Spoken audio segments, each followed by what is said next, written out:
Pessoal, tudo bem? Espero que estejam todos bem com vocês aí, se cuidando. Eu venho fazer esse vídeo a pedido do Centro Acadêmico de Engenharia de Materiais da Universidade Tecnológica Federal do Paraná, do campus de Londrina, para que, a partir de um projeto que eles propuseram, divulgar o curso, divulgar a universidade, falar um pouco do que cada professor realiza nas atividades do curso, disciplinas, linhas de pesquisas, área de estudo, e falar um pouco da história, de onde veio, onde se formou e assim por diante. Bom, então, me apresentando, eu sou Márcio Florian, sou professor do curso de Engenharia de Materiais, da UTFPR de Londrina, e também faço parte do grupo de pesquisa LAMACA, que é o Laboratório de Materiais Compósitos e Cerâmicas Avançadas. Tá? Então, falando um pouquinho da minha formação, eu sou formado em Química Tecnológica pela Universidade Estadual de São Paulo, Unesp, do campus de Araraquara. Então, finalizei minha formação em 99, na qual fiz iniciação científica na área de Química Analítica com a professora Maria Valnice Boldrini, e fiz o estágio curricular. Por ser uma química tecnológica, é necessário fazer o estágio, como também é igual aqui no curso de Engenharia de Materiais. Realizei o meu estágio em São José dos Campos, lá na divisão de materiais do Centro Tecnológico de Aeronáutica. E continuei minha caminhada lá no São José dos Campos, fazendo o meu mestrado na área de materiais cerâmicos, materiais compósitos e compósitos cerâmicos, desenvolvendo um recobrimento cerâmico para compósitos carbono-carbono.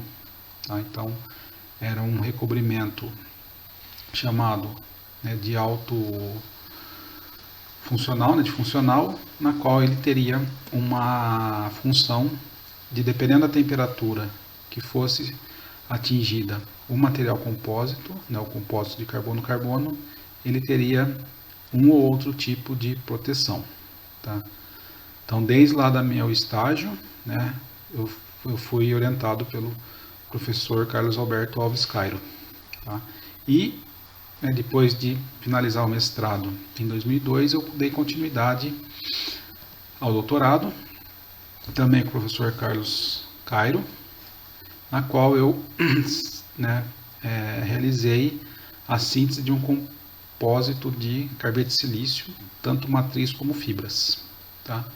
E para ser utilizado, uma das aplicações na área aeroespacial, por fazer mestrado no ITA, voltado para estudo nessa área, um material para que seja uma proteção térmica para os veículos de reentrada.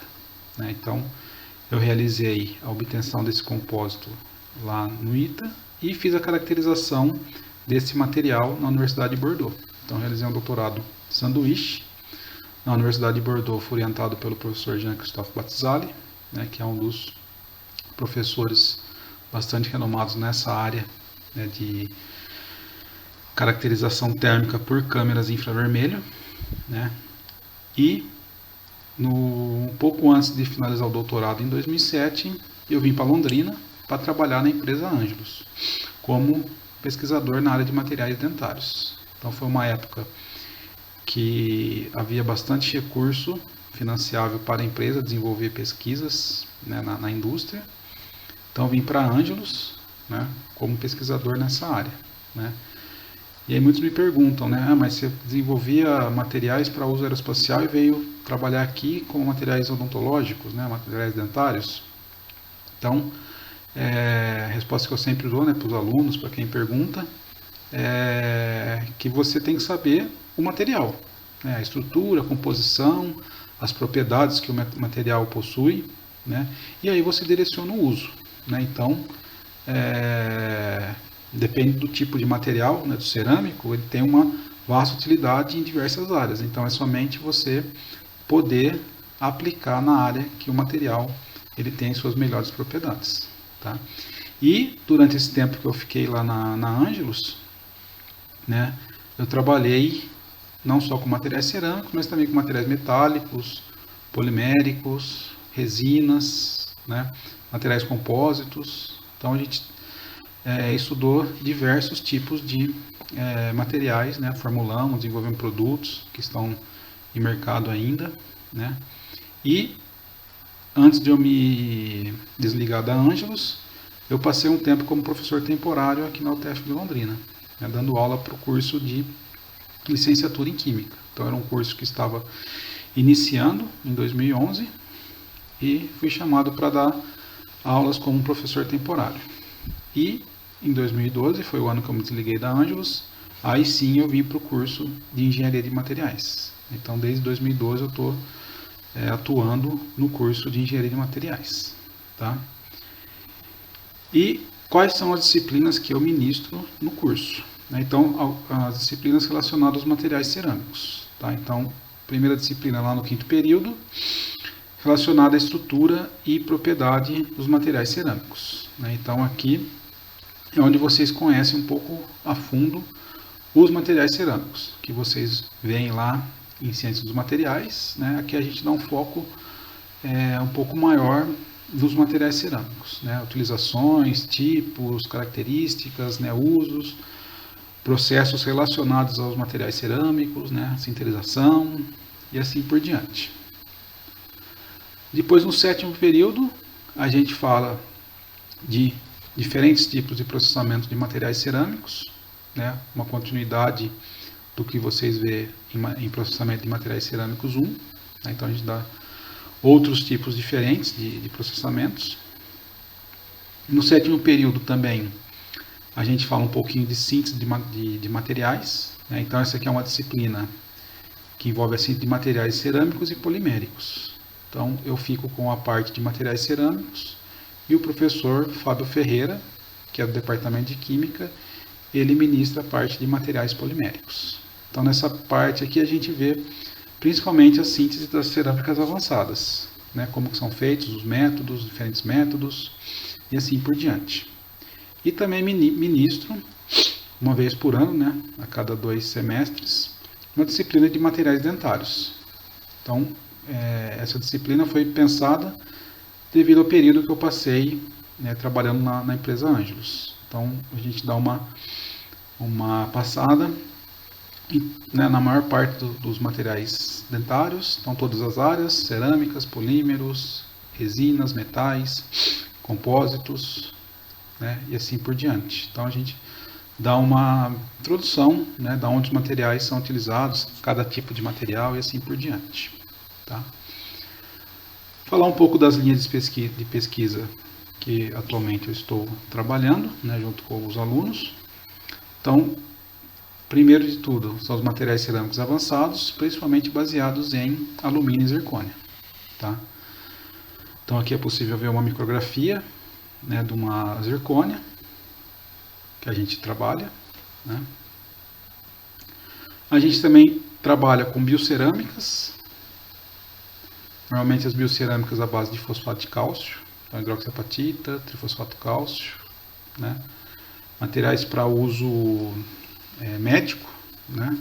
Então é uma linha de pesquisa que eu atuo juntamente com o professor Luiz Fernando Cabeça, do Departamento de Química, na qual a gente sintetiza esses materiais a partir de casca de ovo, que é uma fonte de cálcio, e a gente sintetiza, né, tanto a fase hidroxiapatita, fase fosfato de cálcio, e a gente, ao sintetizar os materiais, durante a queima, a gente faz uma adição de materiais orgânicos que, quando são calcinados, eles geram porosidade. Então, essa porosidade a gente está estudando para ser como uma porosidade na qual a gente vai inserir materiais farmacêuticos, né, drogas, né, vamos falar que é técnica de drug delivery, na qual a gente vai fazer a inserção de medicamentos e, com o passar do tempo, a gente vai ver como que esses medicamentos eles são retirados dessas porosidades. Então, é uma técnica bastante em estudo, né, o professor Luiz Fernando Cabeça trabalhou com materiais orgânicos, né, durante o doutorado dele, e agora a gente juntou as duas partes para tentar fazer materiais cerâmicos que tem também essa propriedade. E uma outra área de pesquisa que eu também atuo é na síntese de materiais cerâmicos. Basicamente, materiais cerâmicos à base de ferrita, né? Ferrita, as estruturas perovskitas, né? Então essa é uma área que eu estou começando agora, e mais pra frente vocês vão saber o porquê que eu estou atuando nela, tá?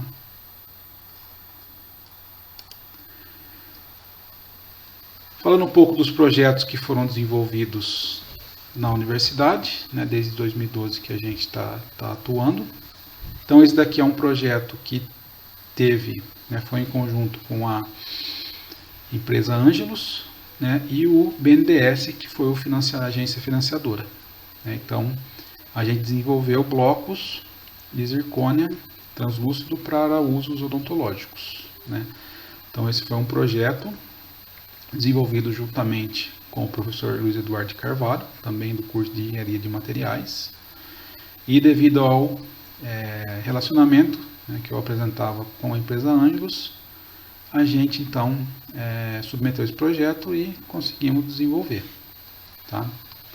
Então aqui o início dele se deu em maio de 2015, então essa foto é a assinatura do projeto, né, com o reitor, o anterior, que era o Cantarelli, né, o também diretor Marcos Imamura, né, o anterior, e com o Roberto Alcântara, que é o diretor, né, o CEO da empresa Ângelos. E esse projeto inicialmente era para ter o término dele depois de 3 anos, né, em maio de 2018, mas devido a alguns problemas que a gente teve, a gente finalizou ele em julho de 2019. Então aqui é uma foto com a finalização do projeto, né, que está com o atual, na foto, né, o atual reitor, Luiz Alberto Pilati, e o atual pró-reitor de Relações Empresariais e Comunitárias, professor Douglas Bertrand. Então aqui é a foto mostrando os blocos de zircônia que foram obtidos pelo projeto, o fim desse projeto. E, né, após a finalização do projeto, toda a estrutura que foi montada, né, o prédio, os equipamentos, né, eles serviram como base para a inauguração do Centro de Pesquisa e Inovação da UTFPR. Então, o primeiro centro de inovação da UTFPR de todos os campos, né, e foi possível devido a esse projeto que finalizou, né? Então, por ser um projeto relacionado à indústria, ser um projeto que a gente gerou um produto para, né, poder ser comercializado, então nada mais correto do que destinar esse prédio para que a gente tenha pesquisas e interações com outras indústrias, né, ou outras empresas que queiram utilizar a estrutura que foi, digamos, doada para a universidade, tá? Então, aqui é um local que vai ser bastante utilizado por pessoas, né, empresas, pessoas físicas que queiram desenvolver, têm ideia, queiram prototipar, né? Temos também uma impressora 3D lá, então bastante interessante para a gente poder estreitar ainda mais esse relacionamento das empresas, né, locais, regionais aqui, com a universidade. Então, o que a gente sempre comenta, né, que é uma universidade tecnológica, ela tem que ter essa vertente, ela tem que ter essa interação com as indústrias e as empresas da região. Um outro projeto que eu atuo, né, é um projeto com a empresa Sinochem, na qual ela foi feita com os professores do departamento de engenharia química, professor Guilherme Duenas Machado, na qual o objetivo desse projeto é a gente produzir, né, biodiesel etílico a partir de óleos ácidos de milho. Então, depois que o óleo de milho é extraído, você tem lá o bagaço do milho. E esse bagaço ele é utilizado principalmente para alimentação animal, né? Só que ainda resta bastante óleo nesse milho, né, que não é um óleo para uso, para consumo humano. Então a ideia aqui é a gente fazer o quê? Pegar esse resíduo desse óleo, que ele é um óleo ácido, né, então não pode ser consumido por uso humano, e tentar o quê? Extrair esse óleo e converter em biodiesel. Tá? Então a ideia desse projeto é a gente fazer o quê? Obter esse biodiesel utilizando catalisadores. Tá? Atualmente, o que é feito é utilizar catalisadores homogêneos, na qual você tem a mesma fase, o catalisador utilizado é a mesma fase que o seu óleo, né? Então você tem os dois no estado líquido. A ideia desse projeto é o que? É você fazer essa catálise por meio heterogêneo. Então você utiliza um catalisador diferente do seu meio. Então aí no caso é onde a gente está utilizando as ferritas, né? A gente, pelos estudos feitos, né, pelos alunos que estão participando do projeto, as ferritas elas são bastante estudadas para esse fim. Então a gente está sintetizando diferentes tipos de ferritas e vamos testar para ver se a gente consegue uma conversão bastante interessante nesse meio. Tá?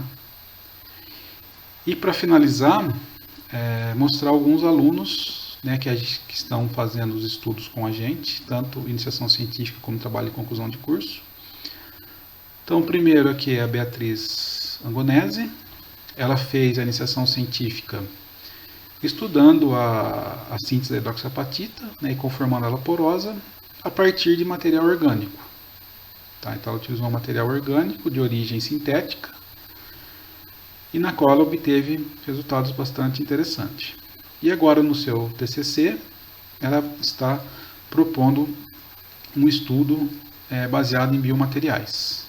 Então, estamos finalizando aí qual que ela vai trabalhar para a gente poder dar andamento ao TCC. Outro aluno que está com a gente é o Carlos Alberto Stock Jr. Ele fez iniciação científica estudando contração de um material baseado numa mistura, né, de zircônia e alumina. Fizemos o estudo de dilatometria com diferentes temperaturas e tempo para ver a cinética de sinterização desse material. E agora, em outra iniciação científica que ele vai estar fazendo, e também juntamente com o TCC, a gente vai trabalhar com a fabricação de alumina porosa por meio de prensagem.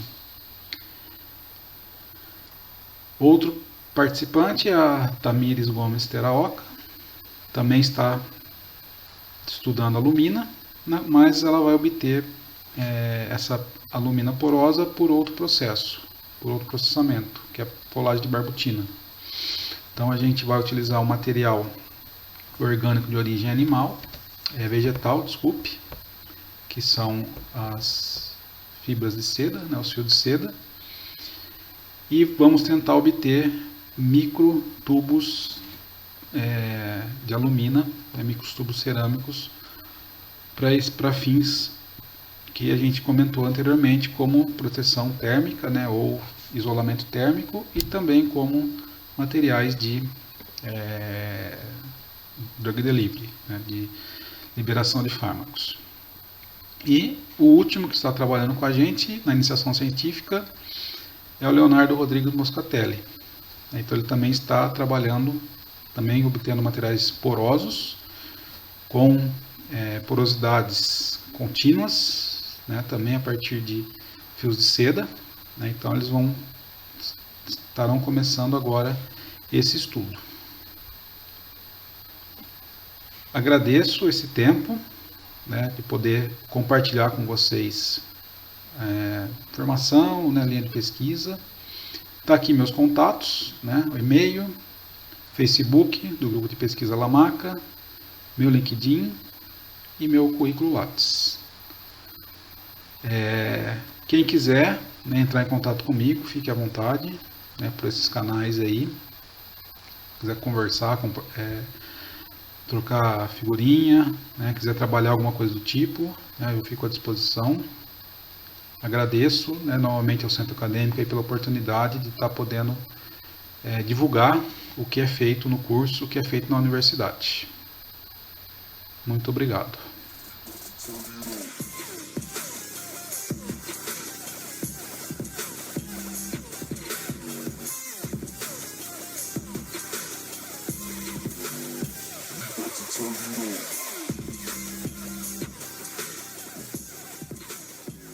Oi, gente, tudo bem? Meu nome é Tamires. E aí, gente, tudo bem? Eu sou o Carlos. A gente vai falar um pouco sobre o nosso IC e nosso TCC. Nosso orientador é o professor Márcio Florian e o tema é produção de cerâmica porosa utilizando fio de seda. Bom, tem se desenvolvido muitas pesquisas científicas e com isso se observou um grande crescimento na utilização de cerâmicas como material de engenharia, devido às suas propriedades como resistência mecânica e refrataridade. E dentro das cerâmicas, as cerâmicas avançadas, a alumina tem sido uma das mais utilizadas devido à sua gama de aplicações, que está associada às suas propriedades, como natureza isolante, estabilidade termodinâmica, resistência ao ataque químico e resistência à corrosão. E principalmente pela alumina ser um biomaterial. Biomaterial é um material biocompatível, que ele pode ser inserido no tecido humano sem que haja nenhuma rejeição imunológica. E aí, com isso, a gente decidiu associar a alumina com a seda, para a fabricação da cerâmica porosa. A seda, ela é uma fibra têxtil natural, que tem uma qualidade diferenciada dentre as fibras naturais. Geralmente se utiliza seda na fábrica têxtil para fabricação de roupas, enfim.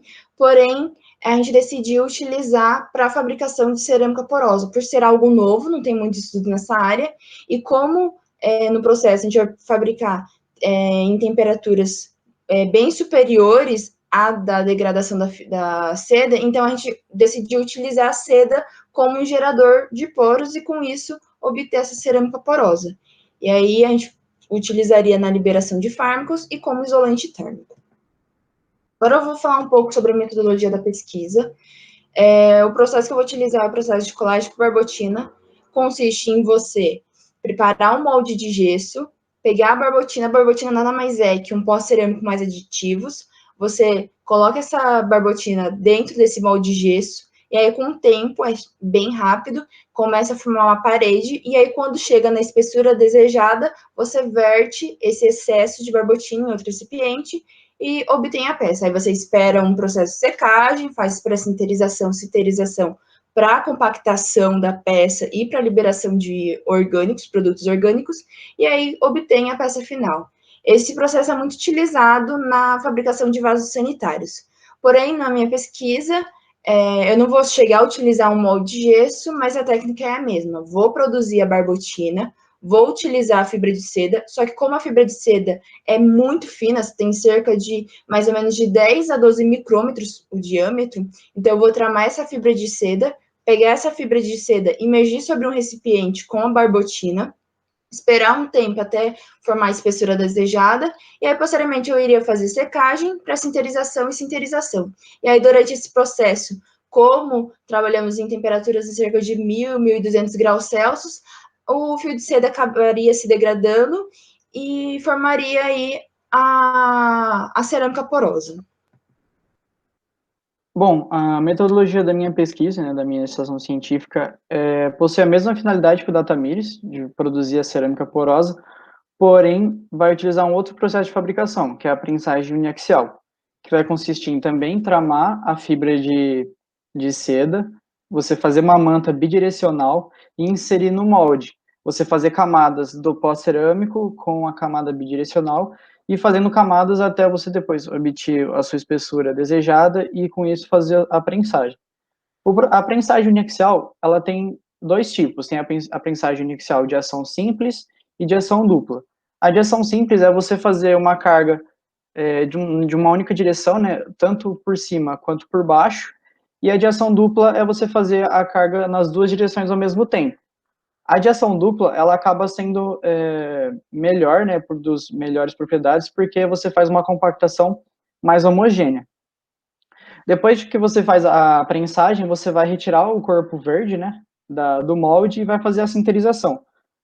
Durante o processo de sinterização, você vai ter a degradação do material orgânico, porque ele degrada em temperaturas de mais ou menos 400, 450 graus.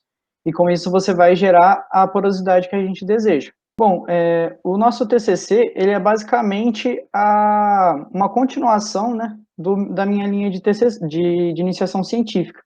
Porque a gente utiliza a prensagem uniaxial, só que agora a gente também vai utilizar a prensagem isostática. Então a gente faz também a trama da fibra de seda, a gente vai juntar com a alumina, com o pó cerâmico no molde, a gente faz a prensagem uniaxial, só que também a gente vai fazer a prensagem isostática. Então a gente vai ter dois tipos de corpo de prova. Um corpo de prova que vai passar somente pelo processo de prensagem uniaxial e um outro corpo de prova que ele vai passar pelo processo de prensagem uniaxial e também a prensagem isostática. Para quem não sabe, a prensagem isostática, ela consiste em você fazer a prensagem, a compactação dela vai ocorrer de todos os lados, a pressão, né, ela é de todos os lados, através de um fluido imergido dentro de uma câmara. Então, a prensagem é muito mais compacta e mais homogênea. Então, vão ser 3 tipos de corpo de prova, né? Um que não vai possuir nenhum fio de seda, vai ser somente o pó cerâmico.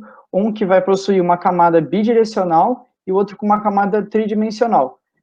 Esses corpos de prova eles vão sofrer o processo de sinterização para poder degradar o material orgânico e depois vai ser feita a caracterização de cada corpo de prova para poder analisar suas propriedades e também se realmente ocorreu a formação da porosidade, porque pode acontecer depois do material se degradar, o pó cerâmico ele acabar sofrendo difusão e não formar o pó cerâmico, a porosidade no pó. Então é por isso que a gente precisa fazer o MEV para poder averiguar isso. Bom, esse o nosso trabalho, nossas linhas de pesquisa. Muito obrigado, espero que vocês tenham gostado. Aqui está o nosso contato, se vocês quiserem tirar alguma dúvida ou alguma curiosidade. Então, é isso, muito obrigado. Também queria agradecer, obrigado. Foi algo bem simples, porque a gente não chegou ainda a ter algo na prática, não chegou a fazer a prática. Espero que vocês tenham gostado. Se tiverem alguma dúvida, pode entrar em contato. Obrigada. Oi, pessoal, boa tarde, tudo bem com vocês? Eu sou a Beatriz, eu estou no último período de Engenharia de Materiais e hoje, a pedido do CAEMA, eu vim contar um pouquinho para vocês sobre o meu projeto de iniciação científica que eu comecei a desenvolver aí em 2018 com orientação do professor Márcio Florian. E esse projeto é sobre hidroxiapatita porosa.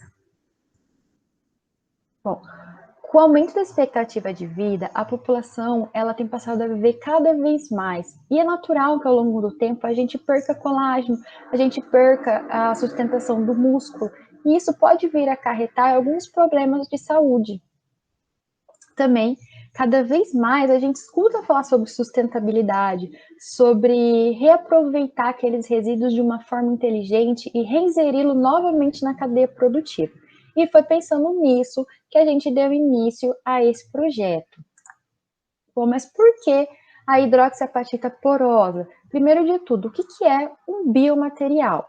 Biomaterial são materiais que podem ser utilizados no organismo humano, ou seja, prótese, implantes, eles têm como função substituir ou reparar algum tecido que está em falta. Nesse caso, o material ele é utilizado como substituto ósseo, ou seja, ele ajuda na regeneração do osso. E quando o material ele tem essa função de regeneração óssea, ele tem que apresentar certa porosidade. Por quê? São através desses poros que as células do osso vão conseguir passar e vão conseguir se ligar ao implante. E essa ligação, essa passagem das células pelo poro se ligando ao implante, faz com que o paciente ele tenha uma recuperação muito mais rápida e muito menos dolorida. Esse material ele foi desenvolvido também para ser utilizado como aplicação odontológica. E por que o uso da hidroxiapatita? A hidroxiapatita é um mineral que tem grande afinidade com o organismo humano devido à sua presença no interior dos ossos, ou seja, o nosso próprio corpo já produz hidroxiapatita, então nada mais biocompatível do que ela própria. E como foi feito a obtenção dessa hidroxiapatita? Ela foi feita através da casca de ovo de codorna. Por que a casca do ovo? A casca do ovo, ela é muito rica em cálcio. E aqui na região a gente tem um produtor de ovo de codorna em conserva. E ele tinha como resíduo essa casca de ovo. Então ele doou pra gente levou para o laboratório, fez uma queima, a gente calcinou aí por volta de 1.100 graus e obteve o óxido de cálcio, que é esse pozinho branco que vocês estão vendo aí. O óxido de cálcio, a gente mistura ele com água destilada e forma o hidróxido de cálcio. O hidróxido de cálcio, ele é a nossa base para a obtenção da hidroxiapatita. Então, a gente faz uma titulação. Vocês acham que não vão conseguir ver direito, mas aqui nessa bureta, a gente tem uma solução de fosfato monopotássico, e nesse balde preto, a gente tem o hidróxido de cálcio. Então, a gente faz essa titulação, a gente deixa gotejando aí bem devagarzinho, bem lentamente. É um processo demorado. E quando essa titulação ela acaba, a gente filtra esse material e a gente faz uma secagem. Depois, a gente obtém a hidroxiapatita. Eu não tenho foto da hidroxiapatita e nem das etapas subsequentes. Mas a hidroxiapatita ela é um pó branco bem parecido com óxido de cálcio. E aí, depois, é o momento da gente criar os poros na nossa amostra. E como que a gente faz isso? A gente incorpora um polímero.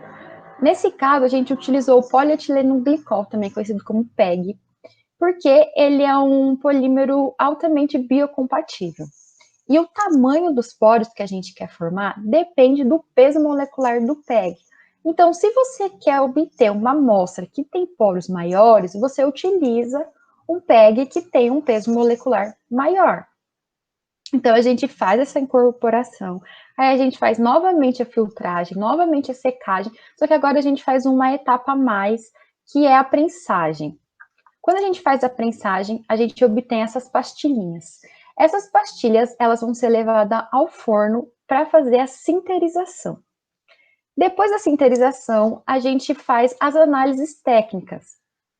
No caso, a gente fez 3 tipos. A gente fez a difração de raio-x para ver quais fases formaram nesse material. A gente fez a dilatometria para ver o quanto esse material contraiu.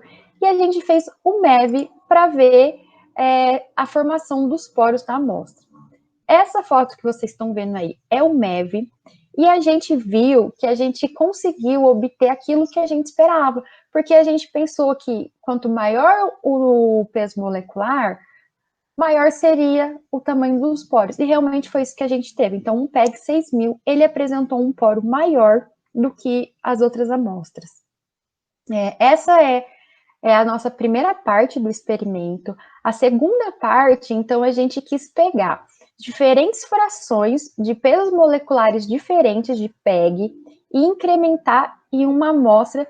Para quê? Para a gente obter um material com tamanhos de poros diferentes. Então, essa segunda parte ainda está em andamento, a gente ainda não finalizou. Bom, pessoal, é isso. Eu resumi aqui para vocês a minha iniciação científica. E eu estou aberta a qualquer dúvida que vocês tiverem, se vocês quiserem entender mais sobre o procedimento. Esse daqui na tela é o meu e-mail, vocês fiquem à vontade para me escrever, vai ser um prazer conversar com vocês, tá bom? E, mais uma vez, obrigada, Caema, pela oportunidade. E, pessoal, aproveitem muito essa EMA, porque é um momento agregador na vida profissional de vocês. E é isso, até mais.